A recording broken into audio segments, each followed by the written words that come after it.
This episode of the Y-Files is brought to you by Factor. At the height of the space race in the late 1970s, the Viking probes successfully landed on Mars, collecting pictures, data, and samples from the red planet. It was so successful that Soviet scientists wanted their shot at glory. But their focus wasn't on Mars. It was on its moon, Phobos, named after the Greek god of fear. After all, if NASA could land on Mars, landing on one of its moons should be easy, right? Well, it turns out Mars's largest moon was right to be named after the Greek god of fear. Because as barren as the landscape looks, as impossible as it is to live there, something does. And that something does not want to be seen.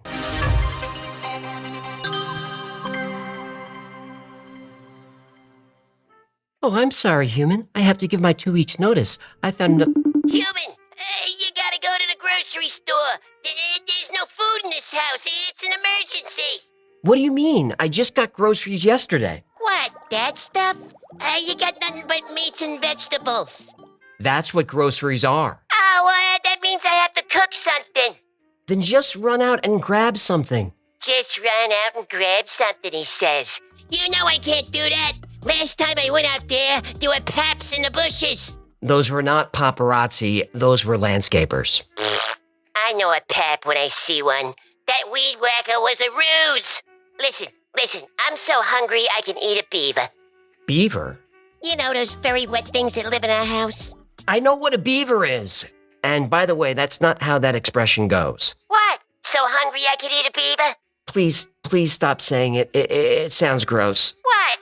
You telling me you never ate beaver? Yeah, I don't really want to get that. Wait, you have? Well, yeah, it has a very strong flavor, but it's really not bad once you get used to it. Can you please forget about the beaver and just use Factor? Factor? Oh, did you just slide your way into today's sponsor? I sure did. Factor is a subscription meal service that delivers prepared meals to your door. They're fresh, never frozen, and ready to heat and eat in minutes. Will it fill this beaver-sized hole in my stomach? Factor works with registered dietitians, ensuring that each meal is made from scratch, using only nutritious ingredients. They update their menus weekly and include over 27 meals with over 33 add-on options. And Factor is now owned by HelloFresh, so there's lots more meal plans to choose from. They have plans that range from 4 to 18 meals a week, and you can add or reduce as needed. I'm actually a Factor customer. I eat their meals every day at the studio. You're telling me I could get fresh meals delivered straight to my house? My house, but yes.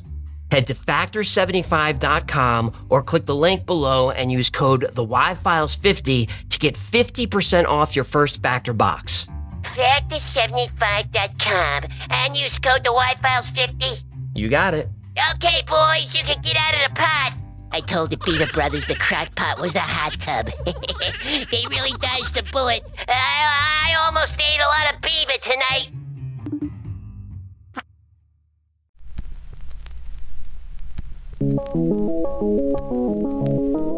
Scientists and astronomers have long debated the potential for life on Mars. When the first probes landed on the surface, the outlook for finding life wasn't good.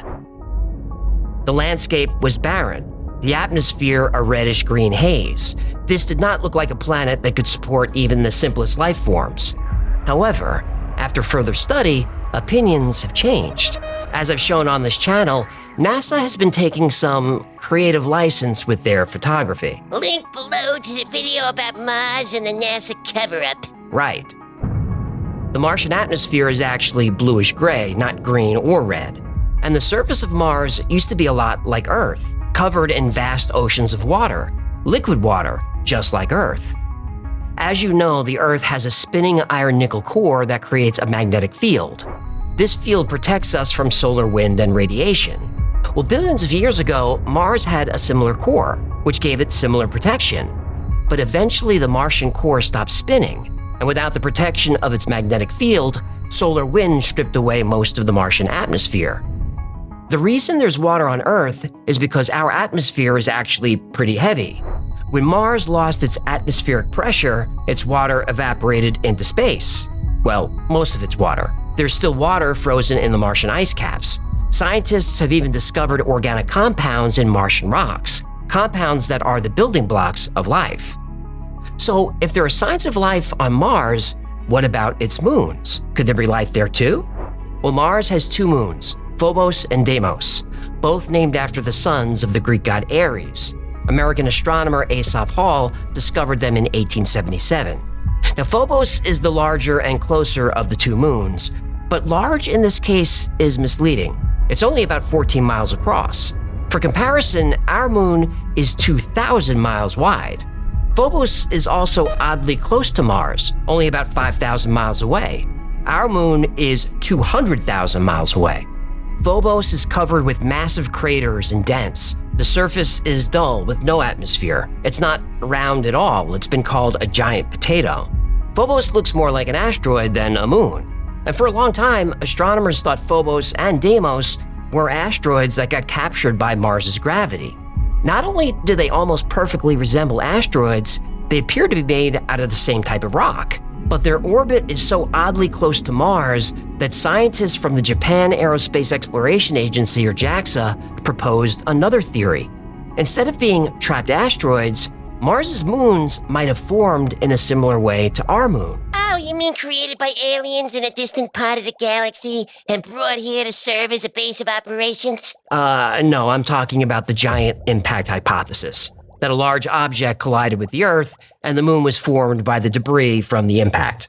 Yeah, that's not how the moon was formed. Well, I have my suspicions too, but let's stick with Mars. Okay, but if you throw out more cockamamie theories, you're gonna hear it. I know, but you're gonna like the theory about Mars. We'll see.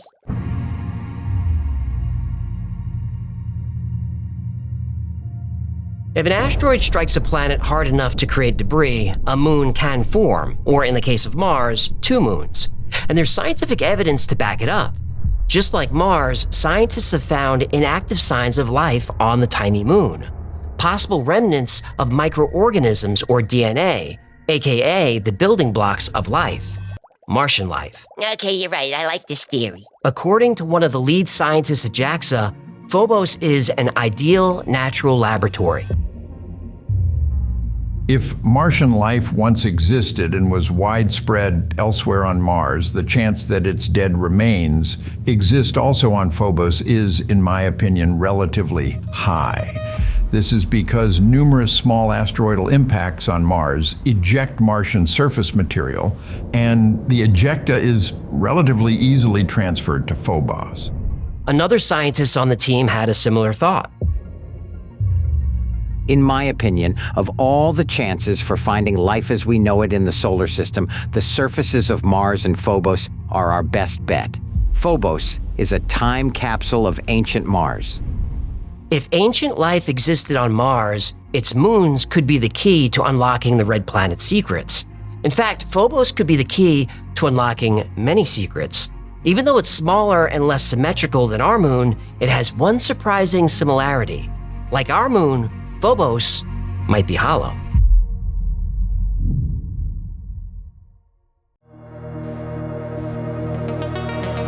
In the 1960s, Soviet astronomers started noticing Phobos' orbit wasn't exactly normal. It was orbiting faster than Mars was spinning, meaning it was lighter than expected, much lighter. A faster orbit also means the gravitational field was extremely weak. So weak that a 150-pound human on Phobos would weigh only 2 ounces. Oh, how much would you have weighed on Phobos when you had your COVID weight? I don't want to talk about that.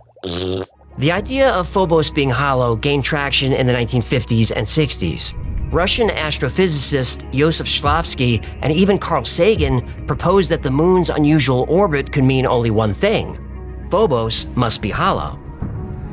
Not only that, but Shklovsky hypothesized that Phobos must have a thin sheet metal structure on its outside. In other words, Phobos is artificial, unnatural, alien, whatever you want to call it. And other scientists agreed. Dr. Fred Singer thought that a hollow Phobos was a perfectly sound explanation. If the satellite is indeed spiraling inward, as deduced from astronomical observation, then there is little alternative to the hypothesis that it is hollow and therefore Martian-made. Fred Singer wasn't a nobody. He was the science advisor to President Eisenhower. Even NASA admits the moon is odd. In their words, the interior of Phobos could be a rubble pile barely holding together.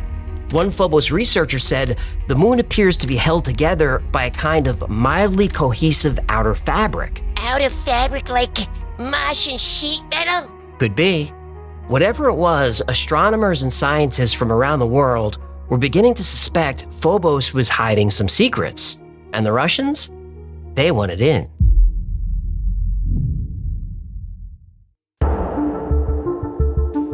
In July 1988, the Soviets launched two probes, Phobos 1 and Phobos 2. These were sophisticated spacecraft equipped with state-of-the-art instruments. The mission was to study the Martian environment and gather detailed images of Phobos' surface. And it wasn't just the Soviets who wanted this data. The mission was backed by 14 other nations, including the US. But the Phobos mission got off to a rough start. Before Phobos 1 could gather any data, an operative on Earth entered the wrong command. The probe turned away from its source of power, the sun. Someone fat-fingered the probe. Yep. Fat-fingered the probe. Stop it. No control Z, eh? Nope.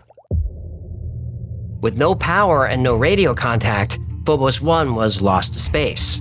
But Phobos 2 was working perfectly, for a few months anyway. However, on March 28, 1989, just as Phobos 2 was preparing to make its closest approach to Phobos, something unexpected happened. It started going haywire. The probe's signals weakened and it began acting strange. Instead of maintaining its steady course, the probe suddenly began spinning out of control. The control center couldn't explain it. This was space. Things don't randomly start spinning, unless they're hit by something. They scrambled to maintain contact with the probe, but no success. Phobos 2 sent back one final image, then everything went black. After days of failed attempts to reconnect with Phobos 2, the mission officially ended. The probe's sudden failure was allegedly caused by a computer malfunction. Allegedly? Well, before it failed, Phobos 2 had been sending data to Earth. The last transmission from Phobos 2 contained a series of perplexing images.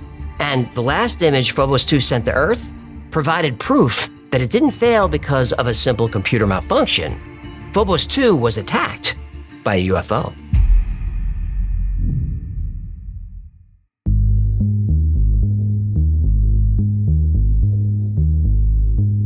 After the mission ended, the Russian government kept the majority of the photos secret. But this was a multinational cooperative effort. The other countries involved didn't agree to the secrecy, to put it nicely. So after increasing pressure, the Russians finally released the photos taken by Phobos 2. Well, most of them. The Russians kept the last 4 frames of the photo dump classified. Seconds before Phobos 2 went MIA, it snapped a photo of its attacker.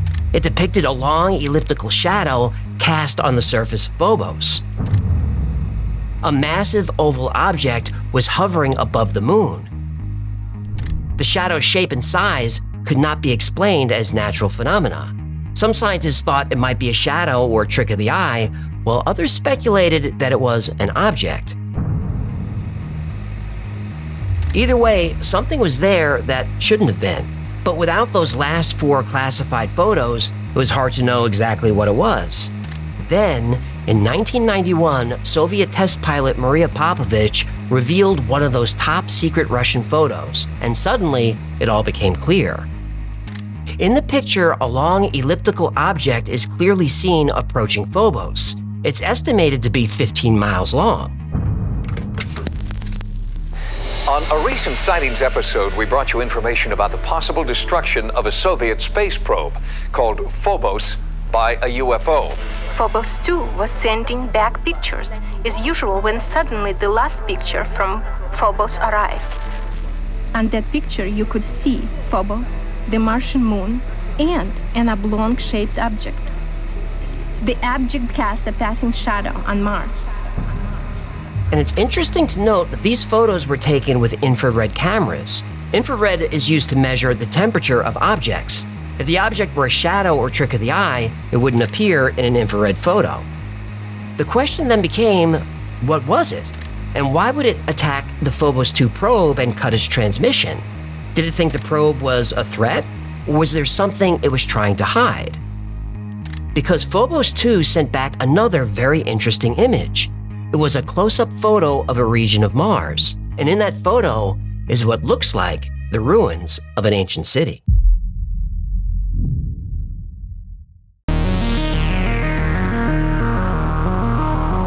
Mars's tiny moon Phobos holds some massive secrets. Secrets that something or someone doesn't want us to see. Over the decades, probes and satellites sent to Mars and its moons have captured images of things that don't look exactly natural. Perhaps the most famous is the so-called face on Mars. Face on Mars, link below. The face is located in a region of Mars called Cydonia. It was first photographed by NASA's Viking 1 orbiter in 1976. Some believe it's evidence of an ancient Martian civilization. Others think it's a message or a marker left by alien visitors. Anunnaki. Could be. According to the Anunnaki legend, not only did they stop on Mars on the way to Earth, they set up an outpost there. Anunnaki, link below. Also in the Cydonia region and elsewhere, there are a number of objects that look like artificial constructions, including pyramids, obelisks, even the ruins of ancient cities. One of the most intriguing structures is a pyramid in the region called Elysium Planitia. The Elysium Pyramid is a massive structure that rises nearly a mile above the surrounding plain. Many believe that the pyramid's shape and alignment are too precise to be a natural formation. The only explanation is that it was constructed by intelligent beings. Other puzzling features on Mars include the so-called tubes and glass tunnels that form a network across the planet's surface. Some say this is the work of an alien architect and evidence of underground Martian cities. Phobos orbits very close to Mars. If there was a civilization on Mars at some point, you'd expect to see anomalies on Phobos as well. And we do. Phobos has deep, uniform grooves. The grooves are not only parallel to each other, but they're nearly the same width, 700 to 1,000 feet, and they're the same depth, 75 to 90 feet. Not only that, but they're brighter than the rest of the surface, as if they were made from a different material. And over the years, new grooves have formed, grooves that suddenly appeared in between space missions. But it wasn't just the tiny moon holding secrets. The Phobos 2 probe also took pictures of what looked like remnants of a city on Mars. Again, you can see rectangular shapes and even grid-like straight lines, as if there are buildings and roads below. Now, scientists claim these anomalies on Mars and Phobos are a trick of the eye, nothing more than pareidolia, our tendency to see patterns in random images. Phobos' craters, too, are strange. The largest is Stickney Crater, named after the wife of Asaph Hall, the man who discovered the moons. Stickney Crater is a massive 6 miles wide. It takes up almost half of Phobos' surface. The rim is so circular that it almost looks fake. Believers of the hollow Phobos theory believe that the crater is the entrance to the moon's cavernous interior, caverns potentially harboring alien life. And only a short distance from the giant crater is the Phobos Monolith. It's 279 feet across and 300 feet tall. It's oddly bright and oddly rectangular. Nature likes circles and curves, not sharp edges and straight lines. American astronaut Buzz Aldrin even talks about the monolith. We should go boldly where man has not gone before. Fly by the comets, visit asteroids, visit the moon of Mars. There's a monolith there, a very unusual structure on this little potato-shaped object that goes around Mars once in 7 hours. When people find out about that, they're going to say, who put that there? Some say the monolith is an artifact, a remnant of an ancient Martian civilization, placed near the crater as a beacon or marker. But there is another theory about the monolith, that it's evidence of technology shared between worlds. because there are structures on Phobos and Mars that are almost identical to structures found right here on Earth.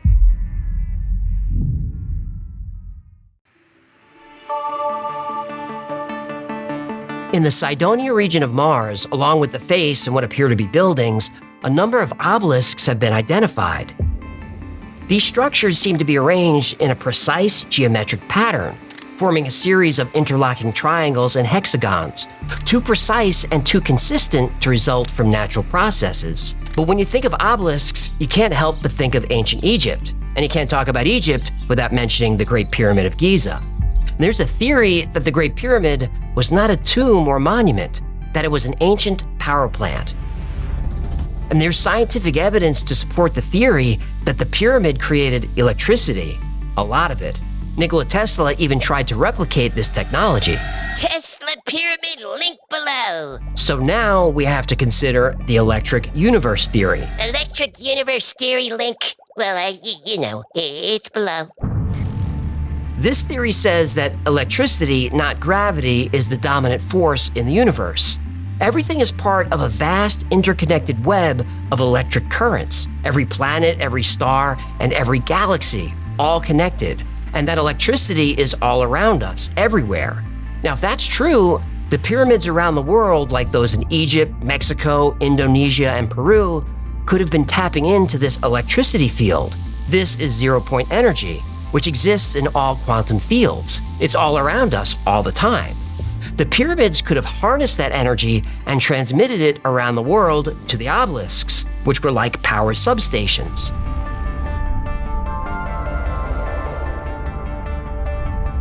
And if that's true, then the pyramids and obelisks on Mars could have served the same purpose.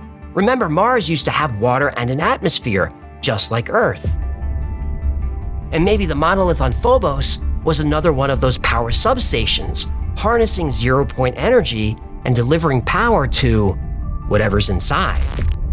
And maybe when Mars lost its atmosphere, it short-circuited the zero-point energy field connecting Mars to Earth. But there's no way to tell.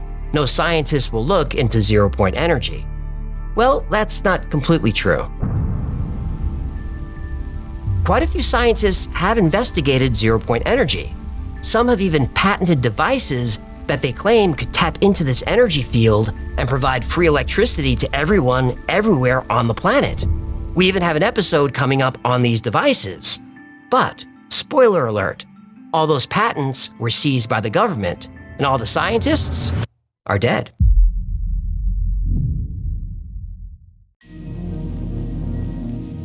So what exactly happened to Phobos 2?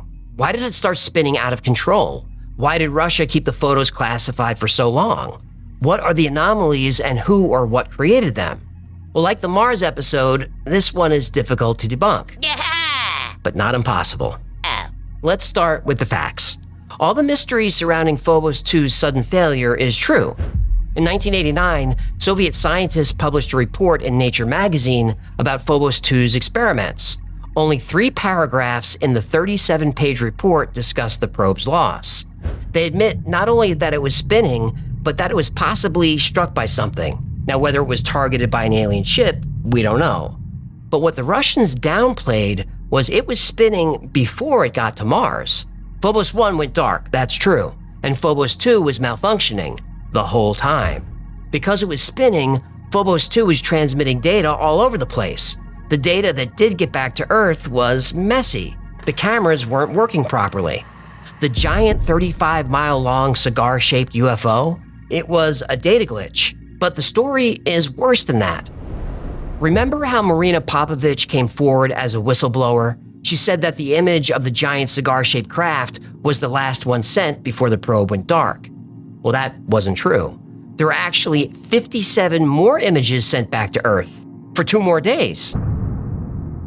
In those images, you see a white line going down the center of every frame taken with the infrared camera, no matter what the camera was pointing at. When Phobos took pictures of Jupiter, there's the white line again. White lines, vision, dreams of passion, going through my mind. And all the while I think of you. Grandmaster Flash. I know who it is. Okay, so there was no cigar-shaped UFO. That was a glitch with the infrared lens. When we look at the same pictures that aren't infrared, there's no object. Now, most articles and videos about the Phobos 2 incident will say that Marina Popovich was a cosmonaut who'd been to space, but she wasn't. But she really was a test pilot, and she was a rock star. She reached the rank of colonel and was the first Soviet woman to break the sound barrier. But she was also a big-time UFO believer. Now, whether she was lying about the image or is just misinformed and excited, I'm not sure. But I am sure she wasn't a whistleblower. She had permission to show those photos. The Soviet government loved her. When she passed away in 2017, she was buried with full military honors. Now, also, to sell the Phobos 2 story, that clip of Buzz Aldrin talking about the monolith is often used, but it's never used in full. It's usually cut off at "who put it there," implying that an alien race put it there. But if you listen to the full clip, he thinks it's a natural formation. When people find out about that, they're going to say, who put that there? Who put that there? Well, the universe put it there. If you choose, God put it there. The elliptical shadow is a little harder to debunk. We do have newer images that show the shadow of Phobos on Mars, and the shapes are identical. Now, UFO believers will say this is impossible because the original Phobos shadow has sharp edges, but that photo had been retouched. Specifically, it was sharpened. If you look at the original unsharpened image, it looks exactly like current photos. It's not a UFO. Okay, but is Phobos hollow? Yep. Probably not. Damn it. Phobos was formed when a bunch of small asteroids clumped together. So while it's not hollow, it's full of caverns and empty spaces. The grooves on Phobos are weird because Mars's other moon Deimos doesn't have them. Now, last year, a paper was published in the Planetary Science Journal. It says the grooves are probably caused by Mars's gravity, which squeezes and pulls on the moon. The grooves are where the parts of the surface of Phobos are falling into those empty spaces, causing channels and canyons. Now, this is a sign that Phobos will eventually be pulled apart, and this is expected to happen in about 40 million years. Yeah, but what about the sheet metal skin? Well, the paper addresses this too. When Phobos is pulled and squeezed, it throws up dust. Over millions of years, this dust settles fairly evenly around the surface. So Phobos is covered in a thin layer of skin, but it's not sheet metal, it's dust. Now, the monolith is there. Yes! But it's not an unusual feature. Monoliths like this are found all over the solar system, including our moon. All built by the aliens for the space internet. That could be aliens. I'm not saying it's not, but I am saying monoliths are common.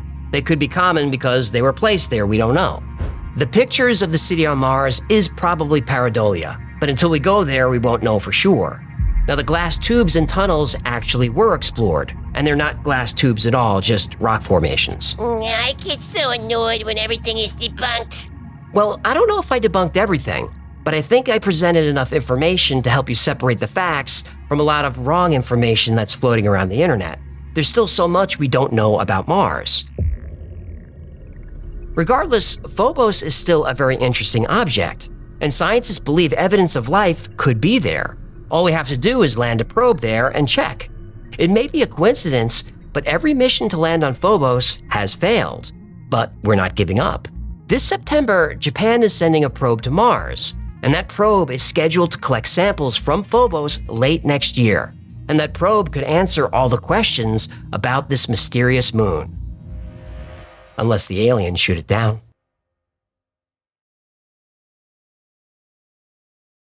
Thanks so much for hanging out today. My name is AJ, that's Ecclefish. Ghostbusters, what do you want? This has been the Y-Files. If you had fun or learned anything, do him a favor, subscribe, like, comment, share, hit all the buttons. That stuff really helps the channel and really makes him happy. And like most topics we cover on the channel, today's topic was recommended by you. So if there's a story you'd like to see or learn more about, go to theyfiles.com/tips. And remember, the Y-Files is also a podcast. Twice a week, I post deep dives into the stories we cover here on the channel. I also post episodes that wouldn't be allowed on the channel, and those are labeled unredacted. Anyway, the podcast is called The Y-Files Operation Podcast, and it's available everywhere you get your podcasts. Now, if you need more Y-Files in your life, and not everybody does, but some people do, If you do, check out our Discord server. There are tens of thousands of people on there. They're on there 24/7, and they're talking about the same weird stuff that we do here. It's a great community, it's a lot of fun, and it's free to join. Now, if you want to know what's going on with the channel, check out our production calendar. It's at theyfiles.com/cal. There we post our episode schedule, upcoming podcasts, live streams, potential meetups, everything. That's on the calendar. And special thanks to our patrons who make this channel possible. Without you, there'd be no Y-Files. So every episode of the Y-Files is dedicated to you. Especially after last month, where I didn't give you any new content. I didn't lose any patrons. Thank you for that. Now, if you'd like to support the channel, consider becoming a member on Patreon. For as little as $3 a month, you get access to perks like videos early with no commercials, access to merch only available to members, plus you get 2 private live streams every week just for you. My camera's on, your camera's on. It's very intimate and a lot of fun. Another great way to support the channel is grab something from the Y-Files store. Grab a Heckleman's t-shirt with my face on it, or a festival coffee mug with my face on it that you can put a beverage in, drink while my face is on it, or a hoodie with my face, or one of these squeezy stuffed animal talking fish toy dolls. Those are the plugs, and that's going to do it. Until next time, be safe, be kind, and know that you are appreciated.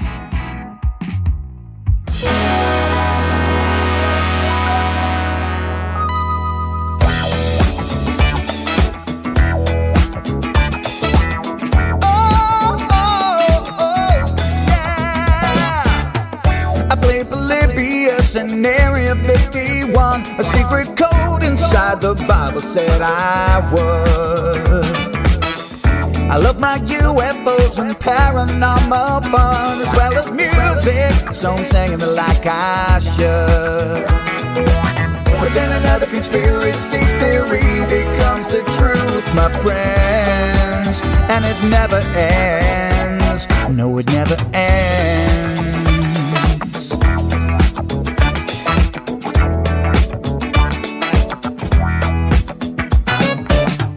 I feel the crap and got stuck inside Mel's hole with MK Ultra. I'm being only too aware. Did Stanley Kubrick fake the moon landing alone on a film set, or were the shadow people there?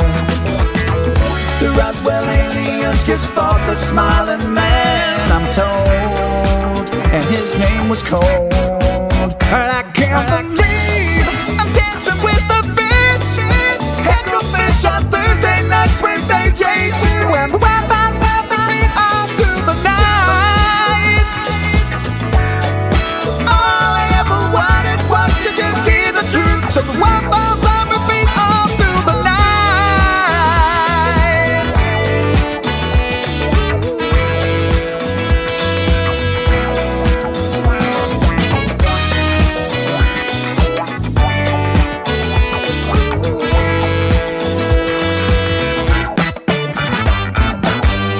The Mothman sightings and the solar storm still come to Agatha, the secret city underground.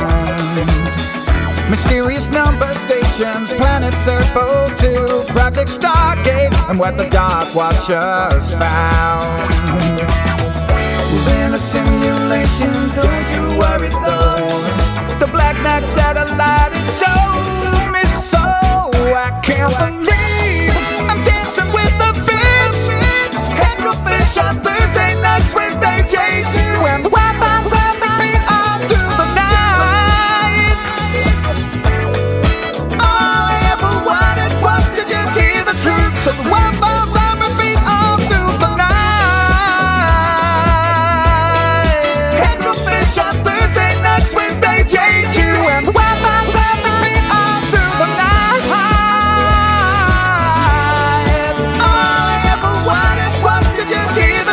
So the Wi-Fi's on repeat all through the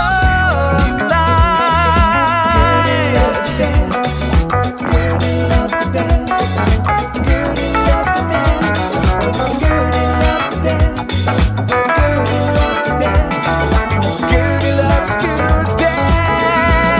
Yeah, Gertie loves to dance on the dance floor because she is a camel, and camels love to dance.